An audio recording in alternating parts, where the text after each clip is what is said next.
Paano kung sabihin ko sa inyo na ang pinakatanyag na kagamitan sa Biblia ay hindi lang isang banal na relikya, kundi isang nakamamatay na sandata, or baka naman isang sinaunang makina, parang simula lang ng isang sci-fi film.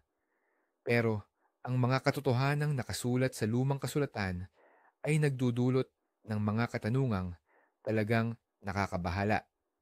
Ngayon, pag-uusapan natin ang Kaban ng Tipan, Ark of the Covenant.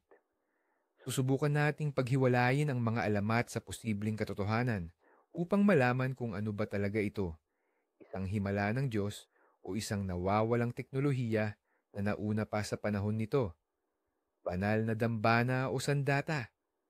Isulat nyo agad ang inyong unang hula sa iyong comment section at sa dulo ng video, tingnan natin kung magbabago ang inyong isip. Tara na! Para makapagsimula, balikan muna natin kung ano ang Kaban ng Tipan batay sa opisyal na bersyon ng Biblia. Kung paniniwalaan natin ang aklat ng Exodo, detalyadong ibinigay mismo ng Diyos kay Moises sa bundok Sinai ang mga instruksyon para sa paggawa nito.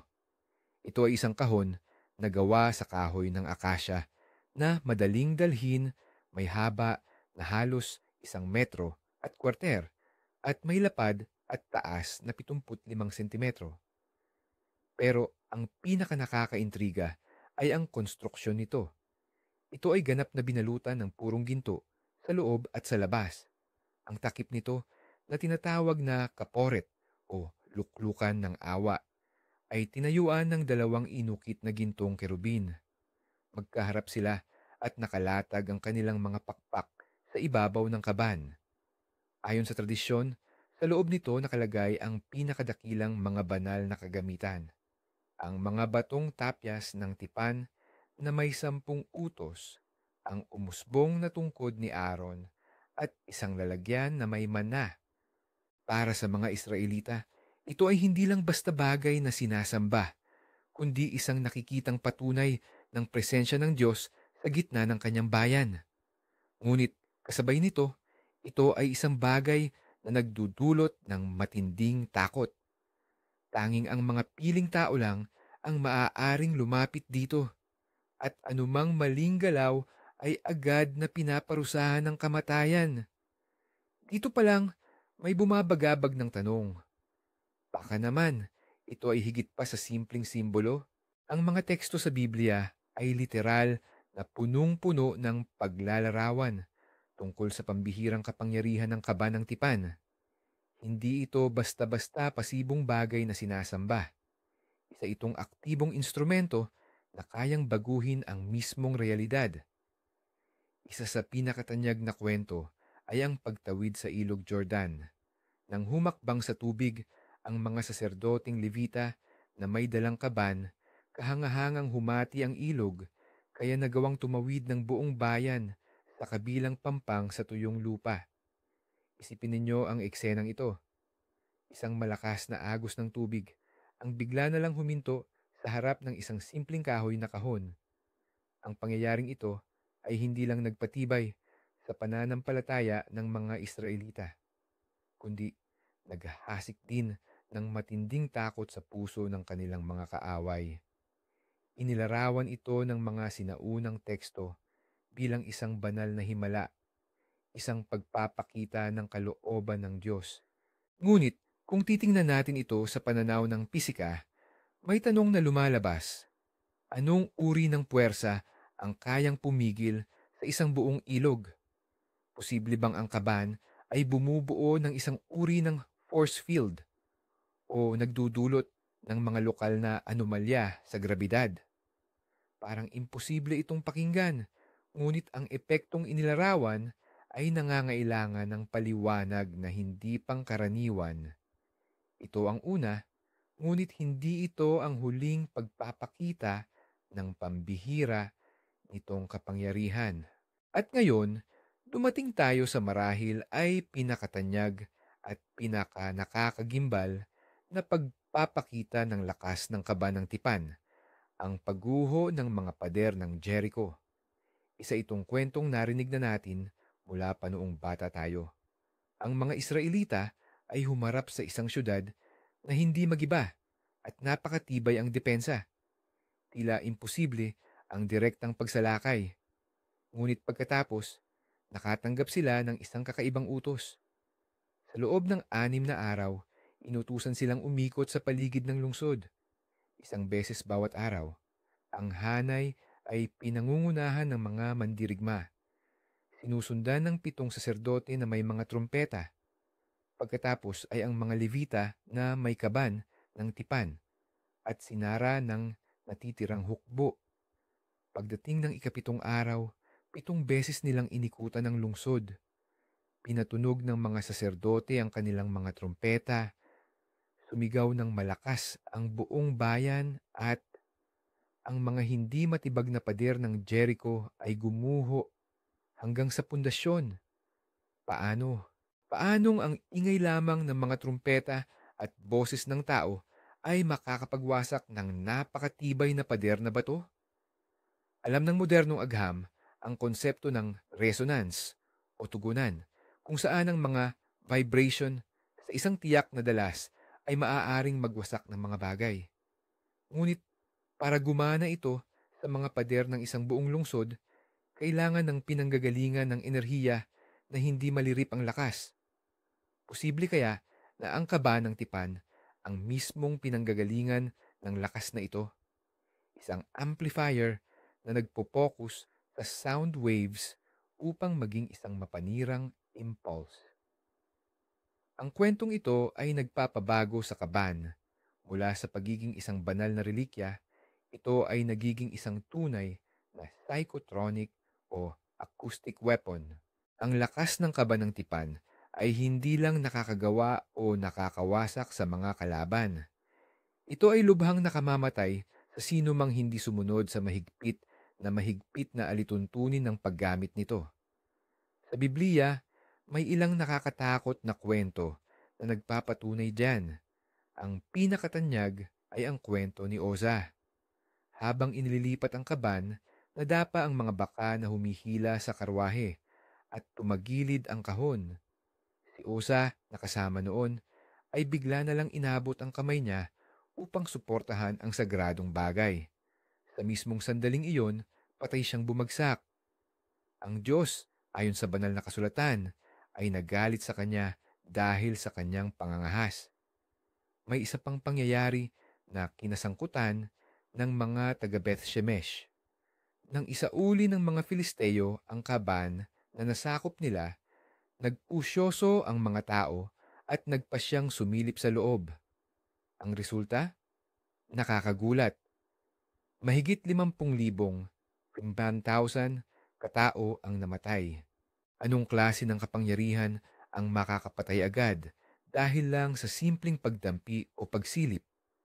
Ang paliwanag ng relihiyon ay galit ng Diyos, ngunit sa pananaw ng agham, ito ay nagpapaalala ng epekto ng napakalakas na kuryente, matinding radiation, o iba pang hindi pa natutuklasang enerhiya. Ang mga kwentong ito ay hindi lang babala, posibleng mga teknikal na instruksyon sa kaligtasan ng mga ito na naipasa sa atin sa pamamagitan ng pananaw ng mga sinaunang tao. Ang kaban ng tipan ay hindi lang basta simbolo sa larangan ng digmaan, isa itong ganap na sandata. Nang makipagdigma ang mga Israelita sa mga Filisteo, dinala nila ang kaban sa kanilang kampo, sa paniniwalang siguradong magdadala ito ng tagumpay. Sa simula, umubra ang plano. Labis na nasindak ang mga Filisteo nang marinig nilang dumating na ang Diyos sa kampo ng kanilang kalaban. Ngunit sa labanang iyon, natalo pa rin ang mga Israelita at nasakop ng mga kaaway ang kaban. Pero ang pagkakapanalong ito ay naging malaking kalamidad para sa mga Filisteo. Dinala nila ang kaban sa lungsod ng Ashdod at inilagay sa templo ng kanilang Diyos na si Dagon.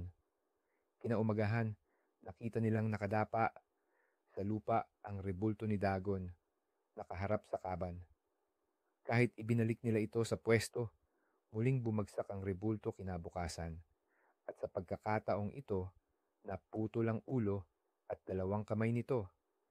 Pagkatapos nito, matinding salot at bukol ang lumaganap sa mga mamamayan. Sa sobrang takot, ipinadala ng mga Filisteo ang kaban sa kabilang lungsod, ang Gat, ngunit ganoon din ang nangyari. Sa huli, pagkatapos ng 7 buwan ng paghihirap, pinayuhan sila ng mga pari at nagdesisyon silang isauli ang kaban ng tipan sa mga Israelita, kasabay pa ng maramihang regalo. Maihahalin tulad ito sa kwento ng pag-agaw sa isang modernong armas na biolohikal o radiation, kung saan ang mga nang-agaw ay walang kaalam-alam kung paano ito hahawakan o paano sila proprotektahan.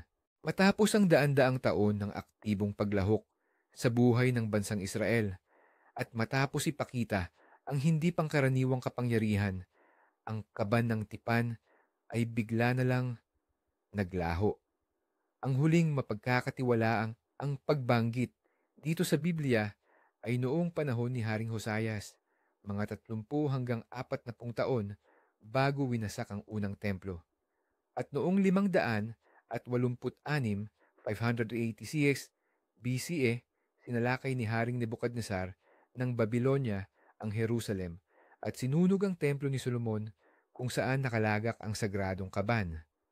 Ngunit sa detalyadong listahan ng mga kayamanan na kinuha ng mga Babilonyo, wala roon ang kaban. Para bang naglahong parang bula. Saan kaya ito napunta? Nasira ba ito sa apoy? Tila malabong mangyari, lalo na kung iisipin natin ang halaga at reputasyon nito. O kaya, lihim ba itong kinuha at itinago ng mga paring Levita bago pa man magsimula ang pagkubkob? Ito ang pinakapopular na teorya. Pero saan nga ba? Sa mga lihim na lagusan sa ilalim ng bundok ng templo? Dinala ba sa Ehipto? O baka naman, mas malayo pa ang tinahak nitong lugar? Ang misteryosong pagkawala na ito ang nagluwal sa isa sa pinakamalaking misteryo sa kasaysayan ng arkeolohiya. Naging simula ito ng di mabilang na mga teorya, paghahanap at haka-haka na nagpapatuloy hanggang ngayon. Ngayon, isantabi muna natin ang mga banal na kasulatan at tingnan ang kaban ng tipan sa pananaw ng isang inhenyero. At ang una at pinakapopular na teoryang siyentipiko ay nagsasabing ang kaban ng tipan ay isang dambuhalang electrical capacitor or kondensador. Ating suriin, ano ba ang isang kondensador? Sa pinakasimpleng anyo, ito ay dalawang conductor or konduktor na pinaghiwalay ng isang dielectric or insulator, isolator. Ngayon, tingnan natin ang description ng kaban. Dalawang patong ng ginto, isang napakahusay na konduktor sa loob at labas, at sa pagitan nito, ang tuyong kahoy ng akasya, isang napakagaling na dielectric. Hindi ba't ito ang klasikong disenyo ng Leyden jar? Isa sa pinakaunang electrical capacitor na naimbento lamang noong ika-18 siglo. Pero paano nagkaroon ng ganyang teknolohiya libu-libong taon bago pa man ito? Ipinapalagay ng teoryang ito na ang kaban ay maaaring nag-iipon ng statikong kuryente. Ang tuyong hangin sa disyerto, ang pagkikiskis ng damit ng mga pari sa lupa. Lahat ng ito ay maaaring lumikha ng static charge na nag-iipon sa aparatong ito. Ang mga gintong kerubin sa ibabaw ng takip ay maaaring nagsilbing mga discharger o pangalis ng kuryente, kung saan kapag naabot ang isang tiyak na potensyal, mayroong lilitaw na spark, isang electric arc o arko ng kuryente. Ang teoryang ito ay mukhang kapansin-pansing lohikal at nagpapaliwanag sa maraming himala ng kaban sa pananaw ng pisika. Kung tatanggapin natin ang teorya na ang kaban ng tipan ay isang kapasitor or imbakan ng kuryente, maraming detalye sa paglalarawan at mga patakaran sa paghawak dito ang nagkakaroon ng bago at teknikal na kahulugan. Halimbawa, bakit ito kailangang buhatin gamit ang mahahabang kahoy na tungkod na ipinapasok sa mga gintong singsing. Ang kahoy ay isang insulator. Ang mga tungkod na ito ang nagpapahintulot sa mga Levita na dalhin ang kaban ng hindi direktang hinahawakan. Kaya iniiwasan nila ang mapanganib na electric shock. Ang mga Levita mismo ay kailangan ding magsuot ng espesyal na damit na lino at magsagawa ng mga ritual ng paglilinis o paghuhugas. Dahil mas mahusay na konduktor ng kuryente ang basa na balat at tela, malamang na kailangan ito para sa ligtas na grounding o upang makontrol ang charged na bagay. Maging ang pagbabawal na ilapag ang kaban sa mismong lupa ay nagkakaroon din ng kahulugan. Ang lupa ay isang mahusay na konduktor at ang paglalagay dito ay magdudulot ng mabilis na pagkaubos ng kuryente o discharge. Ang patuloy na pagkakakita ng kaban tuwing Holy of Holies, banal na dakong dako, na isang nakahiwalay na silid, ay nakakatulong din upang mapanatili ang karga o charge nito. Ang lahat ng tila, mga ritual na patakarang ito ay mukhang makabuluhang mga regulasyon sa kaligtasan, safety protocols, para sa paghawak ng aparato na may mataas na boltahe. Ipinahayag lang ang mga ito sa wikang maiintindihan ng mga tao noong sinaunang panahon. Ang teorya ng capacitor ay nagbibigay ng simple at elegante o masining na paliwanag sa mga nakamamatay na insidente na may kaugnayan sa arko ng tipan. Balikan natin ang kwento ni Uza na humipo sa arko para lang hindi ito mahulog. Kung ang arko ay isang malakas at nakacharge na kapasitor, si Uza, sa paghawak niya, ay nagsara lang ng sirkito ng kuryente. Siya ay naging konduktor ng naipong enerhiya. Tumagos ito sa kanyang katawan na siyang nagdulot ng cardiac arrest o paghinto ng puso. Hindi ito galit ng Diyos dahil sa pagiging mapangahas, kundi isang trahedyang aksidente dahil sa hindi pagsunod sa safety procedures. Ganoon din ang nangyari sa mga taga Beth Shemesh na nagpumilit sumilip sa loob nito. Kung ang talukap, lalo na sa pagitan ng mga cherubim, ay naglalabas ng matinding electric arc or kislap kuryente, ang pagtatangkang buksan ito or silipin sa ilalim ay maaaring nag-udyok ng pagbuga ng kuryente diretso sa mukha ng mga mausisa. Ang malakas na arc na ito ay hindi lang nakamamatay na electrocution ang dulot, kundi maaari ring makabulag o magsanhi ng malalalang sunog sa katawan. Kaya naman, ang inilarawan sa Biblia bilang matinding galit ng Diyos ay posibleng mga batas lang ng physics. Walang awa at gumagana noon at maging ngayon. Pero, kumusta naman ang tinatawag na tinig ng Diyos na sinasabing nanggagaling sa pagitan ng dalawang cherubim, sa ibabaw ng takip ng kaban? Sinasabing si Moises ay nakikipag-ugnayan sa Diyos sa pamamagitan mismo ng kaban. Maaari bang may teknolohikal na paliwanag din ang kababalaghang ito? Posibleng posible. Kung may electric arc o kislap ng kuryente na dumadaan sa pagitan ng mga kerubin na nagsisilbing electrodes, ito ay nagiging sanhi ng ionization ng hangin. Ang prosesong ito ay kalimitang sinasabayan ng kakaibang hissing, crackling o lagitik at pagliwanag. Sa ilang sitwasyon, ang electrical discharge na ito ay nakakabuo ng sound waves sa iba't ibang frequency. May ilang investigador, kasama na ang sikat na si Nikola Tesla, ang nag-eksperimento sa pagpapadala ng tunog gamit ang mga electric arc. Kaya, posible bang ang kaban ay hindi lang basta kapasitor, kundi isa ring uri ng transceiver, isang aparato na nagko-convert ng mga panlabas na signal patungong tunog at liwanag? Ang ideyang ito ay, syempre, mas speculative pa.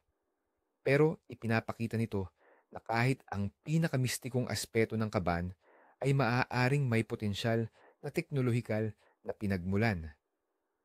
Ang tinig ng Diyos ay maaaring hindi boses sa nakasanayan nating pag-intindi, kundi isang serye ng mga signal na si Moises bilang isang ini-initiate o nakakaalam ay may kakayahang bigyang kahulugan. Pero paano kung hindi lang pala sapat ang teoryang elektrikal para ipaliwanag ang lahat? Paano kung ang nakatago sa loob ng kaban ay mas mapanganib? Isang bagay na modernong-moderno. Noong ika-20 siglo, may lumabas pang mas nakakakilabot na hinuha. Ang kaban ng tipan ay isa palang lalagyan para sa radioactive na materyales. Tingnan natin muli ang mga katotohanan. Balikan natin ang kwento ng mga Filisteo nang makuha nila ang kaban. Sinasabi sa mga teksto na tinamaan sila ng bukol o matitinding sugat. Nagdusa rin sila sa isang epidemya na posibleng may kinalaman sa mga daga. Ang mga sintomas na inilarawan sa sinaunang teksto, mga sugat, pamamaga, paglalagas ng buhok, at panloob na pagdurugo ay labis na kahawig sa mga epekto ng matinding sakit dulot ng radiation. Hindi nakikita ang radiation. Hindi mo agad mararamdaman ang epekto nito, pero ang resulta ay talagang mapaminsala. Nagdudulot ito ng mutation. Pinipigilan nito ang immune system at humahantong sa cancer. Ang kwento kung paanong ang mga Filisteo sa kanilang pagkatakot ay ipinasapasa ang kaban mula sa isang bayan patungo sa isa pa ay tila isang desperadong pagtatangka na makawala sa isang hindi nakikita ngunit nakamamatay na pinagmumulan ng impeksyon na hindi nila maintindihan. Kung talagang naglalabas ng radiation ang kaban ng tipan, ito ang malaking katanungan. Ano ba talaga ang pinanggagalingan ng sinasabing sinag na ito? Binanggit sa Biblia na may mga tabletang bato doon. Posible ba na ang mga tabletang ito ay hindi gawa sa ordinaryong bato, kundi sa isang radioactive mineral tulad ng uranium? O kaya naman, may isa pang bagay sa loob bukod pa sa mga tableta na siyang nagiging sanhi ng radiation? Ayon sa mga taga-suporta ng pinakamalalaking teorya, posibleng ito ay isang artifact na hindi natin alam ang pinagmulan, marahil ay galing pa sa ibang planeta. Halimbawa, isang portable nuclear reactor o di kaya'y isotopic energy source. Sa sitwasyong ito, ang pabalat na ginto ng kaban ay hindi lang pala palamuti. Maaaring nagsisilbi itong pananggalang o shield na nagpapahina ng radiation. Totoo namang may kakayahan ng ginto dahil ito ay siksik na metal na sumipsip o mag-absorb ng radiation bagamat mas epektibo sana ang lead o tingga. Siguro, hindi pa uso ang tingga noong panahong iyon o baka naman may iba pang simbolikong kahulugan ang paggamit ng ginto. Sa anumang anggulo, ginagawa ng teoryang ito ang kaban ng tipan na isang bagay na mapanganib. Kahit pasukatin natin ito batay sa pamantayan ng ika-21 siglo, ang teorya ng radioactivity, katulad ng teorya tungkol sa kuryente, ay nagpapaliwanag sa napakahigpit na mga alituntunin sa paghawak ng kaban ng tipan. Bakit tanging ang mga inaapo lamang ni Levi, ang lahi ng mga pari, ang may karapatang humawak at maglipat nito? Posible bang bukod sa mga ritual na kaalaman, nagpapasa rin sila ng mga praktikal na instruksyon kung paano hahawakan ang delikadong bagay na ito? Ang mga espesyal na kasuotan na kailangan nilang isuot ay maaaring hindi lang simpleng damit panrelihiyon, kundi isang sinaunang forma ng protective suit. Ang mga seremonya ng paglilinis at paghuhugas or purification rituals ay maaaring paraan upang hugasan ang kanilang sarili mula sa radioactive dust. Ang paghihigpit sa paglapit at ang pagtatago nito sa isang nakahiwalay na lugar, lahat ng ito ay nagpapakita ng lohikal na mga hakbang para sa radiation safety. Ang mga ordinaryong tao na hindi alam ang mga patakarang ito ay tiyak na mapapahamak. Si Uza mismo, nang hawakan niya ang kaban, ay maaaring nakakuha ng lethal dose ng radyasyon. Ang kanyang biglaang pagkamatay ay mas hindi katanggap-tanggap sa teoryang ito kumpara sa pagkamatay mula sa kuryente. Subalit posibleng inilarawan lamang ang pangyayari sa maikli at metaporikal na paraan. O kaya naman, ang radyasyon ay napakalakas kaya nagdulot ito ng agarang paghinto ng mahahalagang organo ng katawan. Ngayon, dumako na tayo sa pinakakahanga-hanga at para sa marami, pinaka nakakaintrigang teorya, ang teorya ng paleocontact. Ang mga taga-suporta nito ay naniniwala na noong sinaunang panahon, binisita ang daigdig ng mga kinatawan ng mas advanced na sibilisasyong galing sa kalawakan. At ang maraming Diyos sa ating mga sinaunang alamat ay, sa katunayan, ang mga dayuhang ito.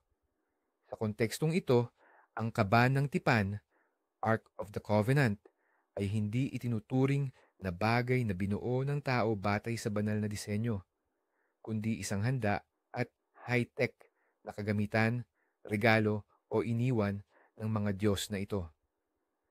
Sino nga ba ang Diyos na yon na nakipag-usap kay Moises sa bundok Sinai na binalot ng usok at apoy sa gitna ng tunog na parang malakas na ugong? Hindi ba't posibleng siya ay isang piloto ng sasakyang pangkalawakan at ang bundok Sinai ay ang lugar ng paglapag? Kung gayon, ang kaban ay maaaring isang multifunctional na aparato, isang paraan ng komunikasyon sa mothership, isang pinagmula ng enerhiya, isang instrumento sa terraforming o kaya isang data. Ito ang nagpapaliwanag kung bakit napaka-advance ng disenyo nito para sa panahong iyon at kung bakit walang sino man ang nakagawa ng kopya nito. Ito ang black box ng sinaunang panahon, isang teknolohiya na ang prinsipyo ng paggana ay hindi nauunawaan maging ng mga taong gumagamit nito. Sa pagpapalawak ng teorya ng sinaunang ugnayan, paleocontact, may ilang mananaliksik na naglakas loob pang mag-isip ng mas malalim. Iminungkahi nila na isa sa mga layunin ng kaban ng tipan, Ark of the Covenant, ay ang paggawa ng pagkain. Alalahanin natin na isa sa mga laman ng kaban ay isang banga na mayroong manna mula sa langit. Ayon sa Biblia, ang manna raw ang pagkain na bumuhay sa mga Israelita sa disyerto sa loob ng 40 taon. Lumalabas ito tuwing umaga sa lupa at mukha itong maliliit na puting butil. Ano ba talaga ito? Isang himala ba? O baka naman, ito ay produkto ng isang advanced na teknolohiya? May isang matinding hinuha na nagsasabing ang kaban ay posibleng isang uri ng bioreactor o food synthesizer. Gamit ang kahalumigmigan sa hangin, mga mineral mula sa lupa at enerhiya na posibleng galing din sa loob ng kaban, makakagawa ito ng masustansyang biomass na mayaman sa protina at carbohydrates. Halimbawa, ginagamitan ng chlorella o iba pang single-celled algae. Ang makina ng mana na ito ay lulutas sa pinakamalaking problema ng isang buong bansang nabubuhay sa tuyot at walang buhay na disyerto. At ang banga ng mana sa loob ng kaban, maaari itong nagsilbing sample or panimulang kultura para sa prosesong iyon. Parang science fiction, di ba? Oo, totoo yun.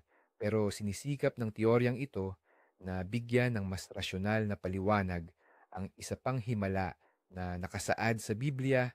Balikan natin ang pagguho ng Jericho. Pero sa pagkakataong ito, tingnan natin ito sa lente ng extraterrestrial technology o teknolohiyang galing sa ibang sibilisasyon. Kung sakaling ang kaban ng tipan, Ark, ay isa talagang alien device, halos walang limitasyon ang kayang gawin nito. Ang bersyong acoustic at resonance ay isa lamang sa maraming posibilidad.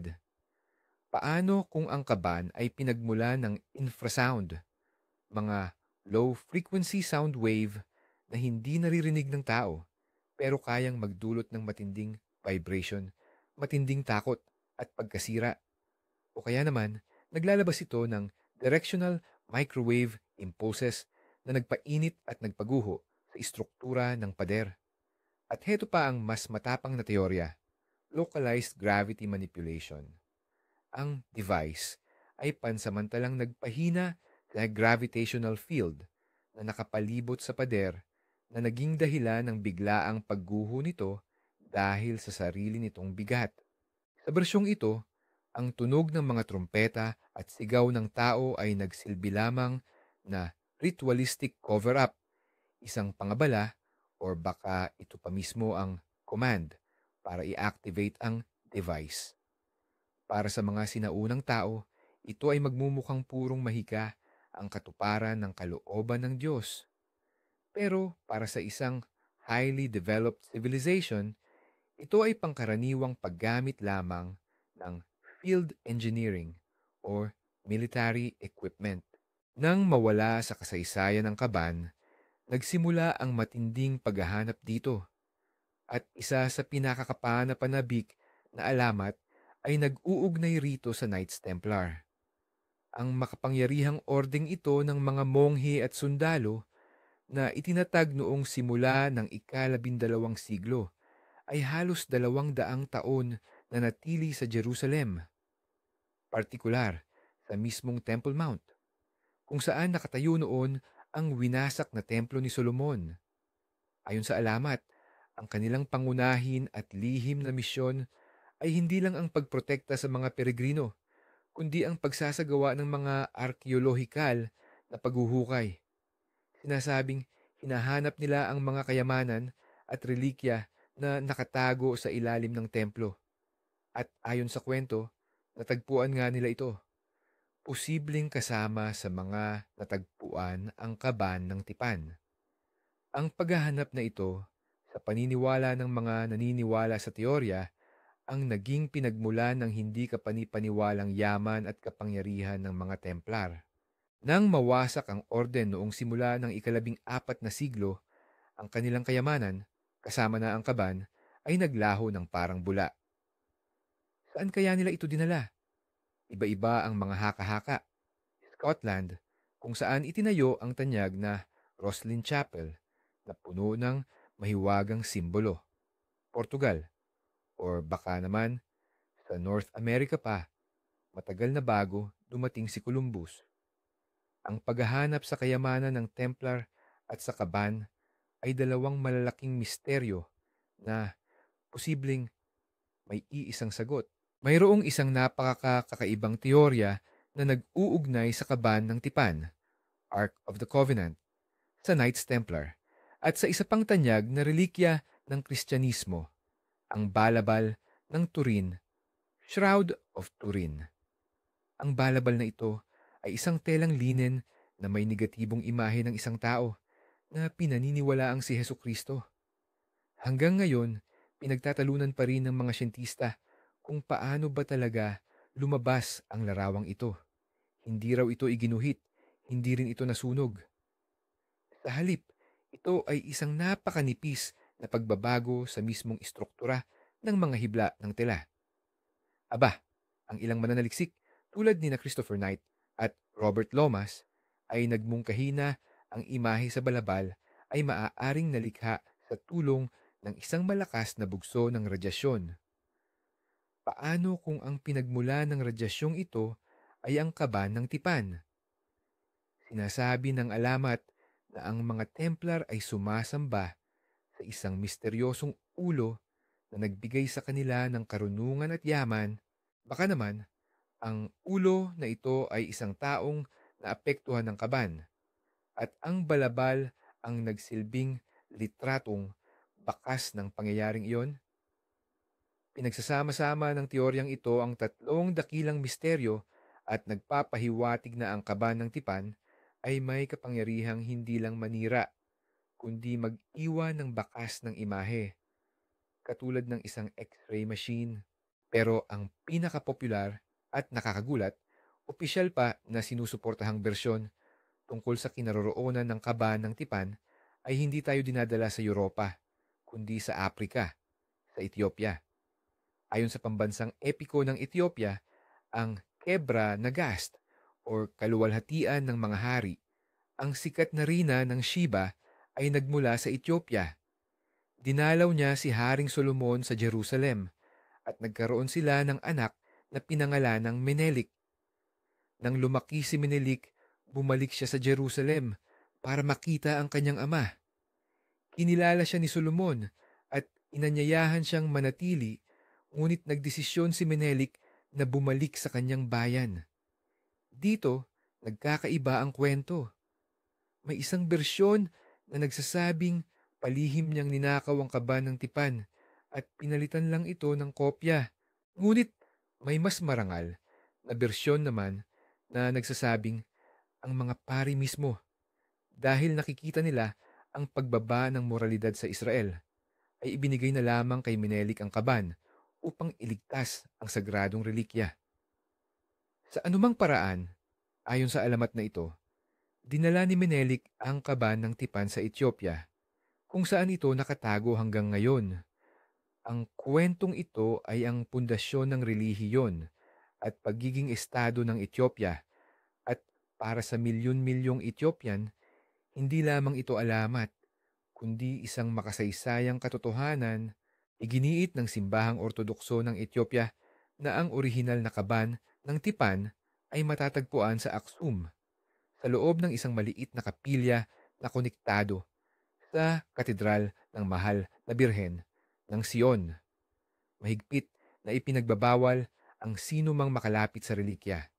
Isang nag-iisa at piniling monghe ang nagsisilbing tagapagbantay nito. Siya ay nananatiling kustodyo habang buhay at hindi kailanman umaalis sa bakuran ng kapilya. Walang sino man, maging ang pinuno ng simbahan ng Ethiopia o maging ang pangulo ng bansa, ang pinapayagang makita ang kaban. Ang kustodyo ang tanging tao sa buong mundo na pinahihintulutang masaksihan ang banal na bagay na ito. Minsan sa isang taon, tuwing pista ng timkat o binyag, isang kopya ng kaban na tinatawag na tabot ang inilalabas sa simbahan. Subalit ang mismong orihinal ay nananatiling nakatago.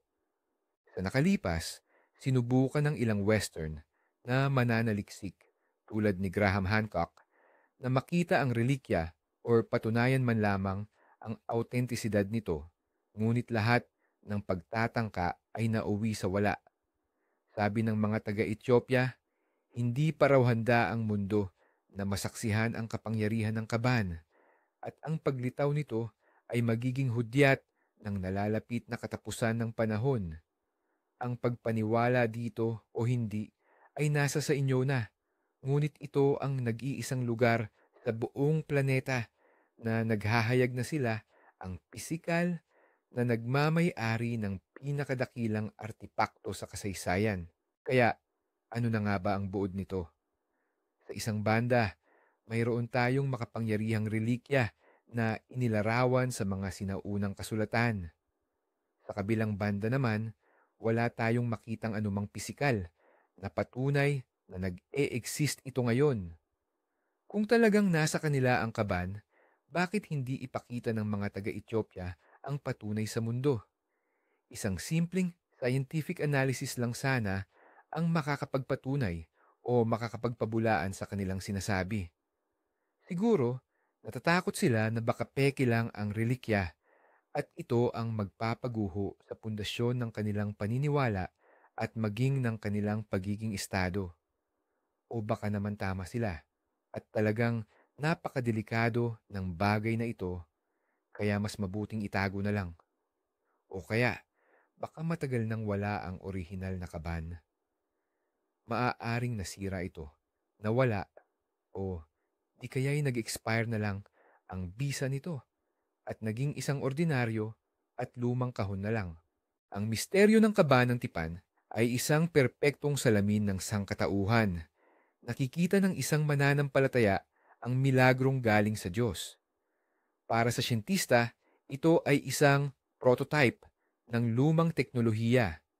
Samantala, ang conspirologist o naman ay tinitingnan ito bilang isang artifact mula sa ibang planeta. Ngunit habang hindi pa ito natutuklasan, lahat ng bersyon na ito ay may karapatang umiral na nag-iiwan ng malawak na espasyo para sa imahinasyon at pananaliksik. At bigla, heto ang matindi.